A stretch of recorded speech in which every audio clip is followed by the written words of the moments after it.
সবাইকে নিউজ 24 চ্যানেলের পক্ষ থেকে স্বাগত। সাবস্ক্রাইব করে আমাদের সাথে থাকুন। মার্কিন যুক্তরাষ্ট্রের সঙ্গে তীব্র মৌখিক সংঘাতের মধ্যে আচমকা রাশিয়ার দিকে তাক করে ক্ষেপণাস্ত্র ছুড়ল উত্তর কোরিয়া। সে দেশের প্রেসিডেন্ট কিম জং উনের এই পদক্ষেপে কার্যত স্তম্ভিত আন্তর্জাতিক সম্পর্ক বিশেষজ্ঞদের একাংশ।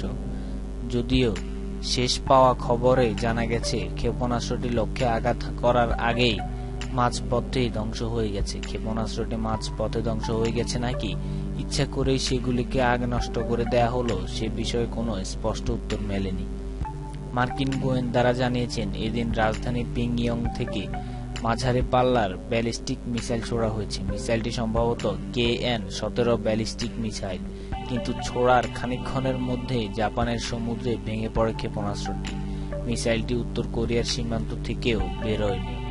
দি সিউল ইকোনমিক ডেইলিতে প্রকাশিত খবরে জানানো হয়, মিসাইলটি রাশিয়ার উদ্দেশ্যে ছোড়া হলেও 48 কিলোমিটার যাত্রাপথ পেরোনোর পর ধ্বংস করে দেয়া হয়।